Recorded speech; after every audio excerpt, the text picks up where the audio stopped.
Good evening दोस्तों। आज है 8 जुलाई 2026। आज मैं काफ़ी बिज़ी रही, लेकिन बावजूद इसके किताब तो पढ़नी है क्योंकि ये टास्क है और आज का ये टास्क मुझे कंप्लीट करना है।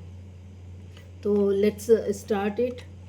आज हम ईगो इज़ द एनिमी जो रेयान हॉलिडे ने लिखी है उसका लेसन पढ़ रहे हैं। बात बात बस कोरी बात। So let's start it. बात बात बस कोरी बात। जो जानते हैं वे बोलते नहीं है, जो बोलते हैं वे जानते नहीं है। लाओ त्सु। सन 1934 के कैलिफोर्निया के गवर्नर पद के उस मशहूर चुनाव के दौरान लेखक और एक्टिविस्ट एप्टन सिंक्लेयर ने एक असाधारण कदम उठाया।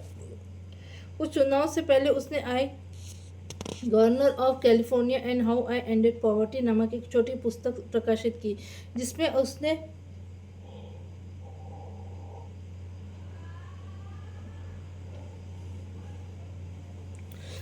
उसने भूतकाल में उन साधारण नीतियों की रूपरेखा प्रस्तुत की थी जो गवर्नर के रूप में उसके द्वारा लागू की गई थी, जबकि उसने अभी तक गवर्नर का चुनाव जीता भी नहीं था। एक अपरंपरागत चुनावी अभियान का यह एक अपरंपरागत कदम था जिसका उद्देश्य सिंक्लेयर की सबसे महत्वपूर्ण ताकत का लाभ उठाना था। एक लेखक के रूप में वह जानता था कि जनता के साथ जिस तरह से वह संवाद कर सकता है वैसे अन्य प्रत्याशी नहीं कर सकते। जब उसने अपनी पुस्तक को प्रकाशित कर दिया तो उसके बाद सिंक्लेयर के चुनावी अभियान की सफलता हमेशा के लिए एक दूर की कौड़ी बन गई और यह अभियान शायद ही कभी एक अच्छी स्थिति में पहुंच पाया। लेकिन उस समय के पर्यवेक्षकों ने इसका एक तत्कालिक प्रभाव देखा, मतदाताओं पर नहीं बल्कि स्वयं सिंक्लेयर पर। जैसा कि कैरी मैकविलियम्स ने बाद में अपने मित्र की गवर्नर पद की दावेदारी के बाद में लिखा, जिस तरह से यह असफलता की ओर गई, अपटन ने न केवल यह महसूस किया कि वह हार जाएगा, बल्कि ऐसा लग रहा था कि किसी कारण से वह अपने चुनावी अभियान में रुचि खो चुका था। अपनी पुस्तक I governor of California and how I ended poverty को लिखते समय उसने अपनी उस विशद कल्पना में वह पहले से कैलिफोर्निया के गवर्नर की भूमिका निभा चुका था, तो वास्तविक जीवन में उसे अंजाम देने की जहमत क्यों उठाई जाए। यह पुस्तक बहुत ज़्यादा सफल रही और बेस्ट सेलर बन गई, जबकि चुनावी अभियान पूरी तरह से विफल रहा। सिंक्लेयर करीब 2.5 लाख वोट से हार गया। संभवतः यह सबसे पहला आधुनिक चुनाव था जिसमें वह पूरी तरह से ध्वस्त हो गया। जो हुआ था वह एकदम स्पष्ट था। उसकी बातें उसके चुनावी अभियान से बहुत आगे निकल गई, जबकि उस अंतर को पाटने की उसकी इच्छा समाप्त हो चुकी थी। अधिकांश राजनेता इस तरह की किताबें नहीं लिखते हैं, लेकिन वे खुद से आगे निकल जाते हैं।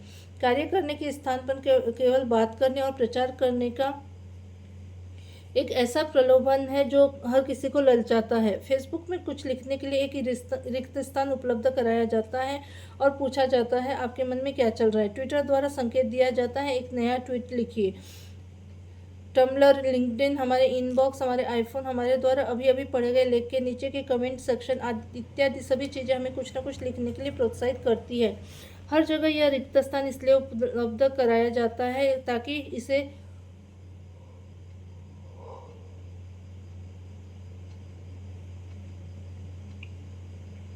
ताकि उसे विचारों, तस्वीरों और कहानियों द्वारा भरा जा सके। हम जो कुछ करने जा रहे हैं उसके द्वारा चीज़ें जिस तरह से होनी चाहिए या हो सकती है, उनके द्वारा हम जो उम्मीद करते हैं कि वह होगा उसके द्वारा।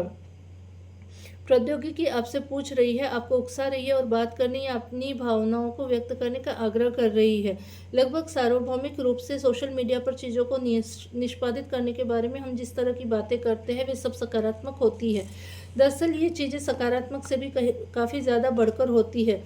सोशल मीडिया पर हम अपनी भावनाएं अक्सर इस तरह व्यक्त करते हैं, मैं आपको बताना चाहूँगा कि चीज़ें कितनी अच्छी चल रही हैं, देखो मैं कितना महान हूँ। सोशल मीडिया पर हमने शायद ही कभी इस तरह के विचार प्रकट किए हो। मुझे डर लग रहा है, मैं संघर्ष कर रहा हूँ, मैं परिस्थितियों को सही से नहीं समझ पा रहा हूँ। किसी भी कार्य की शुरुआत में हम उत्साहित होने के साथ साथ घबराए हुए भी होते हैं, इसलिए हम खुद को आंतरिक की बजाय बाहरी रूप से आराम देने की तलाश में रहते हैं। हम में से प्रत्येक का एक कमज़ोर पक्ष होता है। उसी तरह जैसे कोई ट्रेड यूनियन पूरी तरह दुर्भावनापूर्ण तो नहीं होती है, लेकिन फिर भी उसका प्रयास यही रहता है कि कम से कम कार्य करने के लिए ज़्यादा से ज़्यादा श्रेय और सार्वजनिक ध्यान कैसे अर्जित किया जाए। उसी पक्ष को हम अहंकार या ईगो कहते हैं। लेखिका और पूर्व ब्लॉगर एमिली गोल्ड ने भी अपने एक उपन्यास को प्रकाशित करवाने के लिए किए गए 2 साल के संघर्ष के दौरान ईगो के इसी नकारात्मक प्रभाव को महसूस किया होगा। एमिली गोल्ड असली ज़िंदगी की हैना होवर्थ है। यदि असली ज़िंदगी में कोई हैना होवर्थ हो सकती है तो हालांकि उसके पास अपनी किताब को प्रकाशित करने के लिए 6 अंकों का एक अनुबंध था, लेकिन फिर भी वह अटकी हुई थी। क्यों? क्योंकि वह बहुत व्यस्त थी, इंटरनेट पर बहुत ज़्यादा समय बिता रही थी, इसलिए।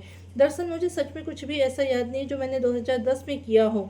मैंने सोशल नेटवर्किंग साइट टम्बलर पर अपने विचार साझा किए, मैंने ट्वीट किए और मैंने इंटरनेट पर चीज़ों को देखने में बहुत सारा समय बिताया। इन सब से मैंने कोई पैसा नहीं कमाया, लेकिन ये सब चीज़ें मुझे काम जैसी लग रही थी।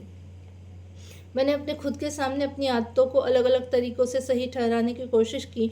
मैं अपनी ब्रांडिंग कर रही थी, ब्लॉगिंग एक रचनात्मक कार्य था, यहाँ तक कि किसी और की पोस्ट को रीब्लॉग करने के द्वारा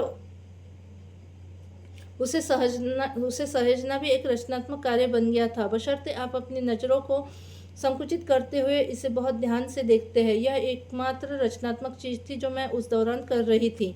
दूसरे शब्दों में, उसने वही किया जो हम में से बहुत से लोग करते हैं जब हम किसी प्रोजेक्ट से डरते हैं या उसके कारण व्याकुल हो जाते हैं। वह उस कार्य को करने के अलावा सब कुछ कर रही थी, बस उसका ध्यान ही था जो उसके मुख्य कार्य पर केंद्रित था। जिस उपन्यास पर वह काम करने वाली थी उसका कार्य पूरी तरह से ठप हो गया था, पूरे 1 वर्ष के लिए। लेखन, उससे जुड़ी कला, रचनात्मकता और साहित्य से संबंधित रोमांचक चीज़ों के बारे में बात करना उन चीज़ों को सचमुच करने की तुलना में बहुत आसान था। ऐसा करने वाली वह अकेली नहीं है। किसी ने हाल ही में वर्किंग ऑन माय नॉवेल नामक एक पुस्तक प्रकाशित की है जो उन लेखकों के सोशल मीडिया पोस्टों से भरी हुई है जो अपने उपन्यासों पर बिल्कुल काम नहीं कर रहे हैं। दूसरे बहुत सारे रचनात्मक कार्यों की तरह लिखना भी एक कठिन कार्य है। वहाँ बैठे बैठे आप पागलों की तरह खुद को घूरते हैं, विषय वस्तु को घूरते हैं, क्योंकि ये विषय वस्तु पर्याप्त अच्छी नहीं लगती हैं और आप खुद भी पर्याप्त अच्छे नहीं लगते हैं। दरअसल हमारे द्वारा किए जाने वाले कई मूल्यवान प्रयास दर्दनाक रूप से दुष्कर होते हैं, चाहे वह किसी नए स्टार्टअप के लिए कोड लिखना हो या किसी शिल्प में महारत हासिल करना। लेकिन इन चीज़ों के बारे में बात करना और केवल बात करना हमेशा आसान होता है। हमें लगता है कि खामोश रहना कमजोरी की निशानी है।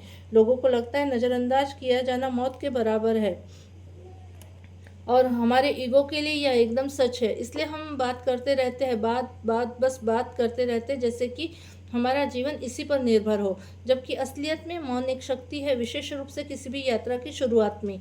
एक दार्शनिक की हैसियत से, और जैसा कि होता है, एक दार्शनिक समाचार पत्रों और उनकी बकबक से नफरत करता है। कियरकेगार्ड ने चेतावनी दी थी कि केवल गपशप वास्तविक बातचीत का आभास कराती है, और इस गपशप के द्वारा जो चीज़ अभी भी विचाराधीन है उसे व्यक्त कर दिया जाता है, जिससे उस चीज़ की समय से पूर्व घटित होने की प्रत्याशा द्वारा कार्रवाई को कमज़ोर कर दिया जाता है। और यही वह चीज़ है जो केवल बात करने के बारे में इतनी घातक है।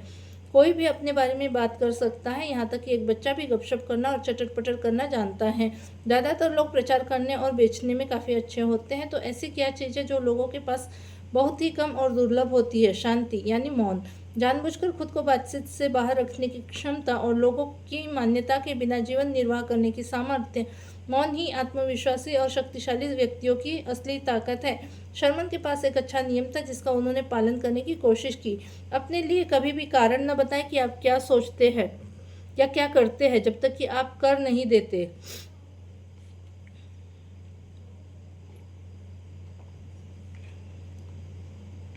हो सकता है कुछ देर बाद आपके दिमाग में एक बेहतर कारण आ जाए। बेसबॉल और फुटबॉल के महान खिलाड़ी बो जैक्सन ने फैसला किया कि ऑबर्न में एक एथलीट के रूप में वह 2 चीज़ें हासिल करना चाहेंगे। वह चाहते थे कि वह हेज़मैन ट्रॉफी जीते और उन्हें एनएफएल ड्राफ्ट में पहले स्थान पर चुना जाए। क्या आप जानते कि उन्होंने यह बात किसको बताई? और किसी को नहीं, बल्कि अपनी प्रेमिका को। जब अन्य लोग बकबक करते हैं, उस समय रणनीतिक लचीलापन ही मौन का एकमात्र लाभ नहीं है, इसका एक लाभ मनोवैज्ञानिक भी है। कवि हेसियोड के मन में यही बात थी जब उन्होंने कहा था, मनुष्य का सबसे बड़ा खजाना एक मितव्ययी जीभ है। बात करने से हमारी कार्रवाई क्षीण हो जाती है। बात करने में और कार्रवाई करने में एक समान संसाधन खर्च होते हैं, और इन दोनों में उन संसाधनों से हिस्सेदारी हासिल करने की प्रतियोगिता रहती है। शोध से पता चलता है कि जहाँ लक्ष्य की कल्पना महत्वपूर्ण है, वहीं एक निश्चित बिंदु के बाद हमारे दिमाग में इस कल्पना और वास्तविक प्रगति के बीच भ्रम पैदा होना शुरू हो जाता है। यही बात शाब्दिक अभिव्यक्ति के लिए भी लागू होती है। यह भी देखा गया है कि जब हम कठिन समस्याओं के बीच काम कर रहे होते हैं, तब अपने आप से बातें करना भी अंतर्दृष्टि और सफलताओं को काफ़ी कम कर देता है। किसी कार्य के बारे में सोचने, समझाने और बात करने में बहुत ज़्यादा समय बिताने के बाद हमें लगने लगता है कि हम इसे संपन्न करने के करीब पहुंच गए हैं, या इससे भी बदतर जब चीज़ें कठिन हो जाती है तो हमें लगता है कि हम पूरी परियोजना को एक तरफ रख सकते हैं, क्योंकि हमने इसे संपन्न करने के लिए अपना सर्वश्रेष्ठ प्रयास किया है। हालांकि निश्चित रूप से हमने ऐसा नहीं किया है। कार्य जितना कठिन होगा, परिणाम उतना ही अनिश्चित होगा। बातें करना उतना ही महंगा पड़ेगा और इसके बाद हम वास्तविक जवाबदेही से दूर भागने लगेंगे। यह हमें उस ऊर्जा से वंचित कर देता है जिसकी उस चीज़ पर जीत हासिल करने के लिए सख्त ज़रूरत होती है, जिसे स्टीवन प्रेसफील्ड प्रतिरोध कहते हैं। वह बाधा जो हमारे और रचनात्मक अभिव्यक्ति के बीच खड़ी होती है। सफलता के लिए हमारे संपूर्ण 100% प्रयास की आवश्यकता होती है, और इससे पहले कि हम इसका पूरा इस्तेमाल करें, बातें करना उस प्रयास के काफ़ी हिस्से को व्यर्थ में बर्बाद कर देता है। हम में से बहुत से लोग इस प्रलोभन के आगे हथियार डाल देते हैं, खासकर तब जब हम बहुत ज़्यादा व्याकुल होते हैं या तनाव महसूस करते हैं, या हमारे पास करने के लिए बहुत ज़्यादा काम होता है। हमारे निर्माण चरण में प्रतिरोध असहजता का एक निरंतर स्रोत होता है। बात करना, अपनी खुद की बात सुनना, दर्शकों के लिए प्रदर्शन करना लगभग एक थेरेपी की तरह है। मैंने इस बारे में बात करते हुए बस 4 घंटे बिताए हैं। क्या घंटों की यह गिनती किसी चीज़ के लिए कोई मायने रखती है? जवाब है नहीं। महान कार्यों को अंजाम देना एक संघर्ष होता है। यह थका देने वाला होता है, यह मनोबल गिराने वाला होता है, और यह भयभीत कर देने वाला होता है। हमेशा नहीं, लेकिन यह हमें इस तरह से तब महसूस करा सकता है जब हम इसके बीच में गहराई में मौजूद होते हैं। हम इस खालीपन या शून्य और अनिश्चितता को भरने के लिए बात करते हैं। मार्लन ब्रेंडो, जो एक सबसे शांत अभिनेता थे, ने एक बार शून्य के बारे में कहा था, ज़्यादातर लोगों के लिए यह खौफनाक है। यह लगभग वैसा ही है जैसे कि हम पर मौन द्वारा हमला किया गया हो और इसका सामना करना पड़ गया हो, विशेष रूप से यदि हमने अपने ईगो को वर्षों तक अपने आप से झूठ बोलने दिया हो। ये एक कारण है जिसकी वजह से यह इतना ज़्यादा हानिकारक है। सबसे महान कार्य और कला शून्य के साथ कुश्ती से आते हैं। इसे दूर करने के लिए मामूली हाथापाई करने के बजाय इसका डटकर सामना करना पड़ता है। सवाल यह है कि जब आप अपनी विशेष चुनौती का सामना करते हैं, चाहे वो चुनौती एक नए क्षेत्र में शोध करने के रूप में हो, एक व्यवसाय शुरू करने के रूप में हो, एक फिल्म का निर्माण करने के रूप में हो, एक मेंटर का सानिध्य पाने की कोशिश के रूप में हो, अथवा किसी महत्वपूर्ण प्रयोजन को आगे बढ़ाने के रूप में, क्या आप केवल बात करने के द्वारा राहत चाहते हैं, या आप उस संघर्ष का डटकर सामना करने के लिए तैयार हैं? इसके बारे में सोचें। एक पीढ़ी की आवाज़ खुद को यह सब नहीं कहती है। वास्तव में जब आप इसके बारे में सोचते हैं तो आपको एहसास होता है कि बात करने के लिए ये आवाज़ें कितनी छोटी प्रतीत होती है। यह एक गीत है, यह एक भाषण है, या यह एक किताब है। इस काम की मात्रा हल्की हो सकती है, लेकिन इसके अंदर जो है वह केंद्रीभूत और प्रभावशाली है। वे चुपचाप एक कोने में काम करते हैं और वे अपनी आंतरिक उथल पुथल को उत्पाद में बदल देते हैं, और अंततः प्रशांति में। वे कार्य करने से पहले मान्यता पाने की अपनी प्रबल इच्छा की अनदेखी कर देते हैं। वे उस कार्य के बारे में ज़्यादा बात नहीं करते हैं, या यह महसूस नहीं करते हैं कि अन्य लोग सार्वजनिक रूप से अपनी बात रख रहे हैं और सुर्खियों का आनंद ले रहे हैं, किसी न किसी तरह उस सौदे का बेहतर अंत कर रहे हैं। वे कुछ और करने के लिए काम करने में बहुत व्यस्त है। जब वे बात करते हैं, उस बात की ताकत मेहनत की दम पर अर्जित की गई होती है। काम और बकबक के बीच एक ही रिश्ता है, ये एक दूसरे को खत्म करने का काम करते हैं।